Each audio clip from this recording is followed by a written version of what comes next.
Non gear cycle gear করতে চাইলে আপনারা অবশ্যই আমাদের সঙ্গে যোগাযোগ করতে পারেন। নন গিয়ার সাইকেল গিয়ার করতে গেলে এই পাতিগুলি লাগবে।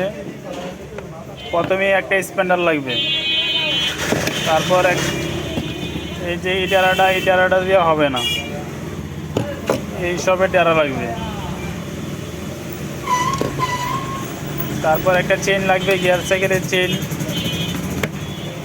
গিয়ারের জন্য একটা কেবল লাগবে, আর গিয়ারের জন্য একটা শিফটার লাগবে। ওটা চাপ দিলে গিয়ার উপরে উঠবে, ওটাতে চাপ দিলে গিয়ার নিচে নামবে। 7 স্পিডের 3 ভোল্ট একটা gear. Non gear cycle gear করতে গেলে এই পাঁচগুলি লাগবে। যাদের লাগে অবশ্যই আমাদের কাছে অর্ডার করতে পারেন। আর আমাদের দোকান হলো ঢাকা মিরপুর 14 নম্বর ইব্রাহিমপুর বাজার, ডাচ বাংলা বুথের সামনে।